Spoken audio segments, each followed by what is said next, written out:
이런 증상이 있다면 췌장암의 신호입니다. 당장 병원을 가셔야 합니다. 침묵의 살인자라는 별명을 가지고 있고 의사들도 무서워하는 최악의 암이 무엇인지 알고 계시나요? 모든 암을 통틀어서 완치율, 5년 이내 생존율 모두 최하위를 차지하는 것이 바로 췌장암입니다. 췌장암은 소화기관의 일부인 췌장에 발생하는 암으로 췌장은 길쭉한 모양을 하고 있고 소화를 돕는 아밀라제 같은 효소와 혈당 조절에 중요한 인슐린과 같은 호르몬을 분비하는 역할을 하는데요. 서양인에 비해 동양인에게 흔하게 발생한다고 알려져 있다고 합니다. 그 이유는 인종에 따른 췌장의 길이와 특성 때문이며 구조적으로 쉽게 췌장암에 노출될 확률이 높은 민족이기 때문에 췌장암이 무엇인지 어떤 방법으로 예방할 수 있는지 관심과 주의를 기울일 필요가 있습니다. 침묵의 암이라고 불리는 췌장암이 무섭고 위험한 이유는 여러 가지 특징들 때문에 초기 발견이 굉장히 어렵기 때문인데요. 초기 증상이라는 게 거의 없어서 발견되면 이미 3기에서 4기인 경우가 대부분이라고 합니다. 그 이유는 췌장이 복부 깊숙한 곳에 위치해 있고 소장, 대장, 십이지장, 위, 비장 등에 둘러싸여 있어서 다른 장기와는 다르게 육안으로 증상을 확인하기가 어렵기 때문인데요. 종양이 췌장의 머리 부분에 위치할 경우에는 담관을 막아서 명확한 증상을 유발시키지만 몸통이나 꼬리 쪽에 생길 경우 이렇다 할 증상이 나타나지 않을 수가 있어서 진단이 어렵다고 합니다. 그리고 다른 암에 비해서 전이 속도가 매우 빠르다는 특징이 있어서 환자가 증상을 느끼고 병원을 방문했을 때는 이미 병이 상당히 진행된 상태인 경우가 많고 치료도 쉽지가 않다고 하는데요. 방사선 치료나 항암 치료에 대한 반응이 다른 암에 비해서 낮은 편이고 췌장암이 가지고 있는 특수한 유전자 변이가 치료에 대한 저항성을 증가시키기 때문입니다. 수술이 잘 되더라도 육안으로는 보이지 않는 미세한 암이 남아있는 경우가 많아서 미세의 전이도 잘 되고 대부분 암이 진행된 후 발견되는 경우가 많아 수술로 절제가 가능한 케이스는 20% 이내라고 합니다. 운 좋게 수술을 하더라도 5년 생존율이 14.3%이고 초기부터 말기까지 췌장암 전체적인 단계에서 5년 생존율은 단 5%밖에 되지 않는다고 합니다. 암이 커지거나 다른 장기에 전이되기 전까지는 뚜렷한 증상이 거의 나타나지 않고 증상이 나타난다 하더라도 생활 습관으로 인해 나타날 수 있는 아주 평범한 증상들도 많기 때문에 쉽게 무시되거나 알아차리기가 쉽지 않은 것이 현실인데요. 굳이 초기 증상, 췌장암의 신호를 분류한다면 비교적 빨리 발견되는 증상이 황달입니다. 빨리 발견되는 이유는 췌장의 머리 쪽에 암이 생기게 되면 쓸개즙이 지나가는 관이 가까이 있기 때문에 부위가 커지면서 담관을 막거나 압박할 수가 있습니다. 이로 인해 쓸개즙이 제대로 흐르지 못하고 피부와 눈이 노랗게 변하는 황달이라는 증상이 생기는데 이 증상이 눈에 쉽게 띄기도 하고 환자도 몸에 이상이 생겼다는 것을 알아차리기 쉬워서 암을 빨리 발견할 가능성이 높은 거죠. 반대로 췌장의 몸통이나 꼬리 쪽에 암이 발생하면 이런 뚜렷한 초기 증상이 잘 나타나질 않아서 발견이 늦어지는 경우가 많습니다. 또한 평소에 흔히 겪을 수 있는 증상들이 많아서 긴가민가 하다가 그냥 쉬쉬하는 경우도 많다고 하더라고요. 예를 들면 체중 감소, 소화불량, 식욕감퇴, 복통 이런 일반적인 소화기 문제나 피로와 비슷해서 무시되기가 쉽습니다. 하지만 이유 없는 소화장애가 지속되고 평소 식습관이 자극적이고 또 불규칙하며 가족력이 있다면 더더욱 주의가 필요한 증상들입니다. 췌장은 아밀라제와 리파제 같은 소화효소를 만들어서 우리가 먹은 음식을 잘게 분해하고 영양분을 흡수하도록 돕는 중요한 기관인데요. 췌장에 문제가 생기면 소화를 돕는 효소를 충분히 만들어내지 못하게 되면서 음식이 잘 소화되지 않고 음식을 먹더라도 속이 더부룩하거나 또 불편할 수가 있습니다. 췌장암이 커지게 되면 췌장 주변에 있는 소화기관을 압박해서 이로 인해 음식이 소화기관을 통과하는 과정이 느려지거나 방해를 받아 소화가 원활하게 이루어지지 않게 되고 암이 진행이 되면 신체에서는 암을 인식해서 염증 반응을 일으킬 수 있기 때문에 소화 기능을 포함한 여러 신체 기능에 영향을 미쳐 식욕이 떨어지는 등의 증상이 발생할 수가 있는 거죠. 다음으로는 누웠을 때 느껴지는 허리 통증을 꼽을 수가 있는데요. 그 이유는 췌장의 위치와 암 성장 방향 때문입니다. 췌장은 복부 깊숙이 위와 척추 사이에 위치해 있고 췌장에 생긴 종양이 커지게 되면 췌장 뒤쪽에 있는 신경이 척추를 압박할 수 있기 때문에 허리에 통증이 나타날 수 있는 것이죠. 평소 근육통과는 다르게 깊고 지속적이며 뒤쪽에 위치한 후복막 장기이기 때문에 눌렀을 때는 아프지 않을 수 있다는 특징도 있습니다. 그리고 갑작스럽게 당뇨가 생겼다면 췌장암을 의심해 볼 수가 있는데요. 이 또한 췌장의 기능과 암의 진행 방식에 관련이 있습니다. 췌장은 소화효소와 더불어 인슐린과 같은 호르몬을 분비하는 아주 중요한 역할을 하는 기관이죠. 이 인슐린은 혈당을 조절하는 기능을 하지만 췌장암이 발생하게 되면 췌장의 인슐린 생성 세포에 영향을 미쳐서 인슐린 생산을 방해할 수가 있고, 인슐린이 충분히 분비되지 않으면 혈당이 높아질 수밖에 없기 때문에 당뇨를 유발하는 원인이 된다고 합니다. 그렇다고 당뇨가 오래되면 무조건 췌장암으로 발전이 되거나 췌장암 전 단계가 당뇨일 수 있다라는 것은 아니지만, 췌장 기능이 저하되면 체내에서 인슐린에 대한 저항성이 생겨서 세포가 인슐린에 반응하지 않기 때문에 혈당을 효과적으로 낮추지도 못하고 인슐린이 제대로 작용하지 않아 없던 당뇨가 갑자기 생기기도 하는 것입니다. 혹시 치주질환이 췌장암과 연관이 있다는 이야기를 들어보신 적 있으실까요? 치주질환이 있는 사람이 반드시 췌장암에 걸리는 것은 아니지만 일부 연구에서 췌장암의 위험 요인 중 하나로 제시되기도 했습니다. 그 이유는 치주질환이 발생하게 되면 구강 내 만성적인 염증을 유발하게 되는데, 이 염증은 전신질환과도 연관이 될 수가 있고 또 구강 내 박테리아와 독소로 인해 체내 염증 반응을 증가시킬 수가 있기 때문입니다. 치주질환은 췌장암뿐만 아니라 폐암, 위장암 등 다양한 암 발병에 영향을 미칠 수가 있는 거고요. 이가 썩은 곳이 없고 또 잇몸이 튼튼해야 전신 건강에 좋다는 말이 있듯이 정기적인 치과 검진과 평소 구강 관리도 잘 하는 것이 중요합니다. 어떤 병이든 예방을 하기 위해서는 좋은 것보다는 나쁜 것을 피하고 하지 않는 것이 관건인데요. 췌장암 예방을 위해서 꼭 끊어야 하는 음식들이 있습니다. 가장 대표적인 것은 술과 담배입니다. 흡연은 췌장암 발생 위험을 크게 증가시키는 중요한 요인으로 작용하고, 그 이유는 발암 물질에 직접적으로 노출되기 때문인데요. 담배 연기에는 수천 가지의 화학 물질이 포함되어 있으며 그중 약 70개가 발암성으로 알려져 있죠. 이러한 발암 물질은 체내에 흡수되어 췌장세포에 도달하여 DNA 손상을 유발하게 되죠. 이로 인해 세포가 비정상적으로 변형이 되고 암세포로 발전될 가능성이 높아집니다. 연구에 따르면 흡연자는 비흡연자에 비해 췌장암에 걸릴 확률이 2배에서 3배가량 높고, 흡연량이 많고 기간이 길수록 그 위험도는 더 증가한다고 합니다. 금연 후 10년에서 약 15년 정도 시간이 지나면 췌장암 위험이 비흡연자 수준에 가까워진다고 하니까 흡연이 직접적인 원인 중 하나가 될 가능성이 있다는 말이겠죠. 또한 음주는 아시다시피 간암을 포함한 여러 종류의 암과 관련이 있는데요. 특히 만성 음주로 인한 만성 췌장염은 췌장세포를 지속적으로 손상시키고 이로 인해 세포의 유전자 변이나 기능장애가 발생할 수 있습니다. 만성 췌장염은 췌장암의 중요한 위험인자로 알려져 있기 때문에 음주로 인해 염증과 손상이 누적되면 암 발생 위험률이 당연히 높아질 수밖에 없는데요. 이외에도 고탄수화물 음식, 당이 많이 들어간 음식 등을 피하시는 것이 좋고, 포화지방이 많이 들어있는 붉은 고기를 과량 섭취하는 것을 피하시는 것도 도움이 됩니다. 대부분 소고기, 돼지고기 등을 많이 먹어야 체력 보충이 되고 건강에도 이롭다고 알고 계시는 분들 많으실 겁니다. 하지만 붉은 고기에는 포화지방과 같은 유해물질이 포함되어 있을 수 있고, 이는 췌장암의 위험 요소로 작용하기 때문에 굳이 고기 섭취를 고집하지 않으셔도 되는데요. 소고기, 양고기는 고지방식으로 분류가 되기 때문에 특히 지방이 많은 부위는 췌장암 위험과 관련이 있을 수 있고, 햄, 또 소세지 등 가공된 붉은 고기는 세계보건기구 WHO에서 발암물질 1등급으로 등재되어 있는 만큼 피하시거나 안전한 조리법으로 요리해 드시는 게 가장 좋습니다. 아무래도 고탄수화물식과 당이 많이 들어간 음식을 섭취하게 되면 혈당이 급격하게 상승하고, 이를 조절하기 위해 췌장에서 많은 양의 인슐린을 분비해야 하기 때문에 과정이 반복이 되면 췌장은 과도하게 자극을 받아서 손상을 입을 수가 있고, 인슐린 수치가 지속적으로 높을 경우 췌장암의 발생과도 관련이 있다고 합니다. 그리고 이런 식습관은 체중 증가와 비만, 당뇨의 발병 위험을 높일 수가 있는데요. 비만과 당뇨병은 췌장암의 주요 위험 요소로 알려져 있기 때문에 균형 잡힌 식단을 유지하는 것이 매우 중요합니다. 그렇다면 췌장암을 예방할 수 있는 균형 잡힌 식단에는 어떤 것들이 있을까요? 대표적으로 현미밥을 주식으로 하는 것입니다. 현미는 백미에 비해 섬유질이 훨씬 풍부하게 함유되어 있고 소화 과정의 개선, 장 건강 증진 등 암 예방에 중요한 역할을 하는데요. 특히 섬유질은 체내의 독소를 배출시키고 염증 수치를 줄이는데 큰 도움을 주기 때문에 염증을 줄이는 식단으로는 현미가 효과적입니다. 또 현미는 저혈당 지수 식품으로 혈당 상승을 느리게 만들고 일정하게 유지시켜주는 역할을 하기도 하는데요. 연구에 따르면 현미는 인슐린 감수성을 개선하고 체내 당 흡수를 완화시킬 수 있다는 결과가 있습니다. 인슐린 감수성이란 인슐린이 신체 세포에 효과적으로 작용하는 정도를 의미하는데, 쉽게 말해서 인슐린 감수성이 높다는 것은 인슐린이 정상적으로 기능을 해서 혈당을 효율적으로 세포에 전달하고 활용된다는 것을 의미합니다. 현미밥은 흰 쌀만큼 정제되지 않았기 때문에 신경 써서 꼭꼭 씹어서 드시지 않을 경우에는 오히려 독으로 작용할 수도 있는데요. 현미를 분해시키기 위해서는 아밀라제라는 소화 효소가 필요합니다. 이 아밀라제는 특히 침 속에서 많이 나오기 때문에 최소 경우에도 30번 이상은 씹어야 현미를 분해할 수 있는 소화효소가 잘 만들어지게 됩니다. 혹여나 음식물이 분해되지 않고 장으로 넘어가게 되면 췌장에서 더 많은 소화효소를 분비해야 하기 때문에 부담을 느낄 수가 있어서 충분히 씹어서 드시는 것을 추천해 드리고요. 그리고 육류를 아예 드시지 말라는 게 아니고 드셔야 한다면 기름기가 많이 없는 부위로 찌거나 삶는 것이 좋고요. 과일과 녹황색 채소를 생활하시면 좋습니다. 녹황색 채소에 포함된 엽록소는 세포의 재생과 해독 작용을 도와주고 파이토케미컬이라는 성분은 암세포 성장을 억제시키는 효과가 있습니다. 이 성분들은 체내 염증과 산화 스트레스를 줄여서 췌장암의 위험을 감소시키는 데 도움이 될 수가 있습니다. 여러 연구에서 녹황색 채소의 정기적인 섭취가 췌장암 발병 위험을 감소시킨다는 결과가 있으니 시금치, 브로콜리, 케일, 양배추 등을 꾸준히 섭취하는 것도 암 예방에 도움이 될 수가 있습니다.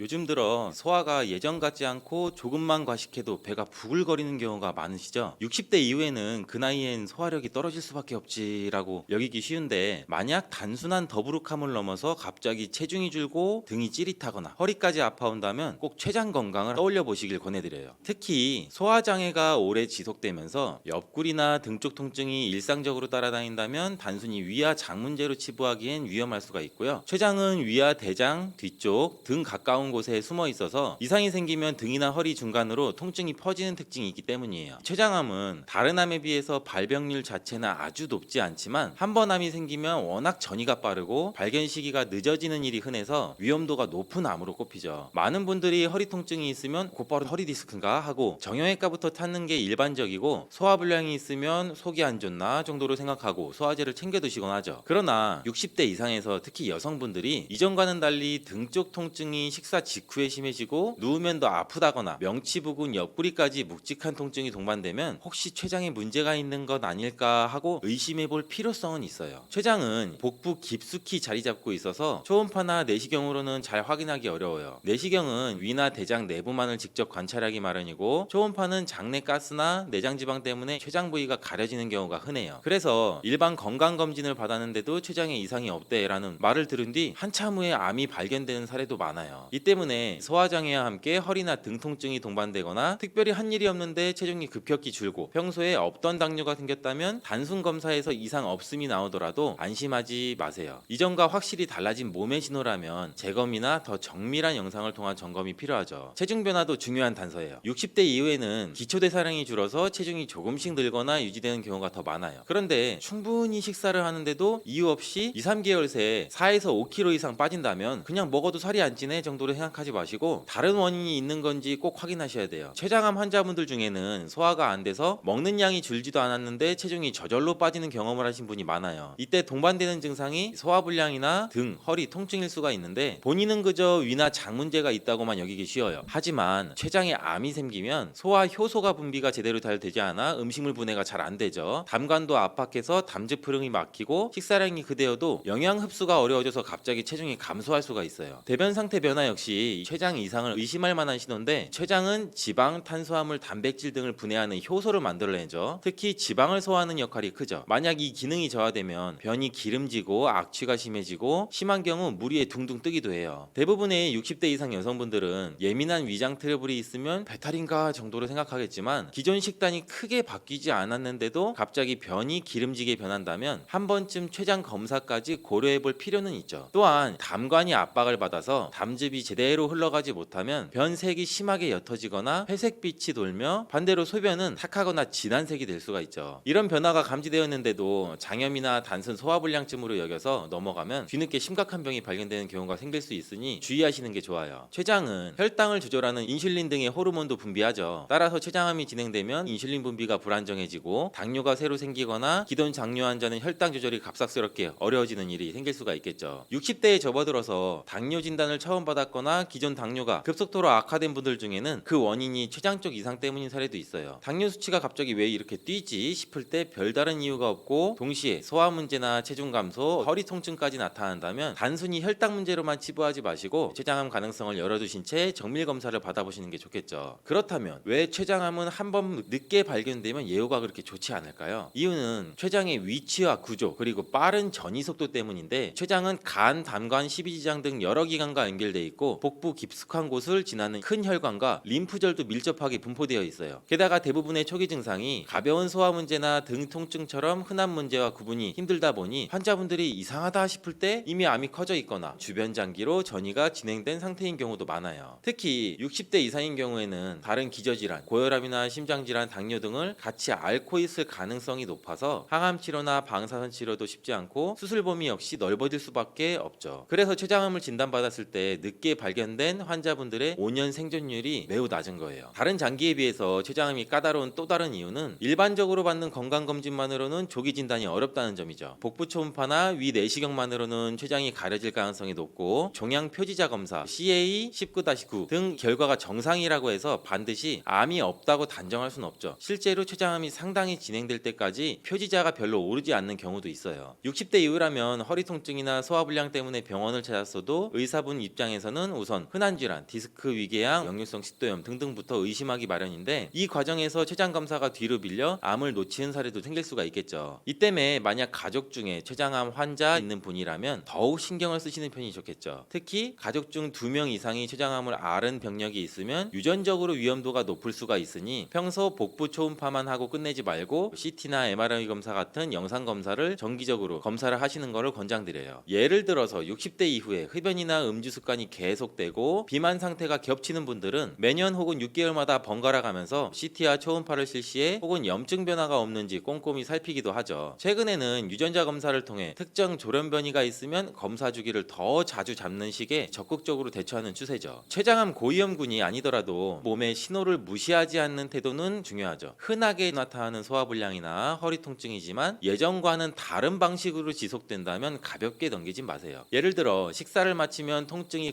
극심해진다던가 누우면 허리가 더 아파서 옆으로 웅크려야 좀 나아진다거나 무슨 약을 먹어도 소화가 잘 안 되고 변이 기름지거나 살이 갑자기 빠지면서 혈당 수치까지 덩달아 오르는 경우라면 반드시 전문의를 찾아서 췌장 쪽도 검사할 수 있겠냐 물어보시기를 권해드려요. 의료진이 내시경도 하셨고 초음파도 보셨으니 괜찮으실 겁니다 라고 말하더라도 본인이 느끼는 증상이 사라지지가 않았다면 재검을 받아보시는 것도 추천드려요. 만약 검사 결과가 정상이라고 해도 계속된 이상 신호가 있다면 놓칠 수 있는 미세병변은 없는지 추가 촬영을 요청해보는 것이 조기 진단을 위한 방법이 될 수가 있겠죠. 췌장암을 예방하고 위험을 낮추기 위해서는 생활습관 관리도 필수적이죠. 특히 흡연, 과음, 비만은 췌장암 발생 위험을 높이므로 금연과 절주로 췌장을 혹사하지 않도록 유의해야 되고 담배 연기에 포함된 발암물질은 폐뿐 아니라 전신을 돌아다니면서 췌장에도 영향을 미치고 과음은 반복적인 췌장염을 불러서 염증 상태가 장기화될 수 있겠죠. 비만은 인슐린 저항성을 높여 췌장의 과부하를 일으키므로 혈당 조절이 원활하지 않게 되면서 암 발생 위험이 올라갈 수가 있겠죠. 나이가 들면서 금연, 절주, 체중 관리를 실천하기가 더 힘들 수 있지만 췌장암만큼은 되돌리기가 어려운 암이니 전문의들도 이 점을 반복해서 계속 강조하고 있죠. 식습관 역시 중요하죠. 지방이나 당분이 많은 음식을 과도하게 섭취하면 그만큼 췌장이 열심히 소화 효소와 인슐린도 분비해야 되고 염증이나 돌연변이가 생길 가능성도 커지죠. 예를 들어 기름진 고기, 튀긴 음식, 달콤한 간식 등을 매일매일 섭취하면 췌장은 휴식 시간 없이 혹사당하게 되죠. 반면 채소류와 통곡류처럼 섬유질이 풍부한 식품은 소화와 흡수를 완만하게 만들어서 혈당이 갑작스럽게 치솟지 않도록 도와주고 그만큼 췌장 부담이 줄어들게 되죠. 과일 주스도 과일을 통째로 먹는 것과는 달리 섬유질이 제거돼서 당분이 빠르게 흡수되니 오히려 혈당이 급상승할 위험이 있다는 점도 기억해 두시면 좋겠어요. 여기에 규칙적인 운동 습관을 곁들이면 대사 기능을 유지하는 데 큰 도움이 되죠. 60대가 넘으면 근육량이 줄고 복부 지방이 늘어날 가능성이 높지만 가벼운 걷기라도 꾸준히 하면 체중과 혈당 조절이 한결 쉬워지겠죠. 인슐린 분비가 안정적으로 이루어지게 되면 췌장이 무리할 일이 훨씬 줄어들고 결국에는 췌장암 발생 위험들도 낮아지게 되겠죠. 만약 이미 만성 췌장염을 앓고 있거나 가족력이 있는데도 흡연이나 음주 습관을 끊지 못했다면 단순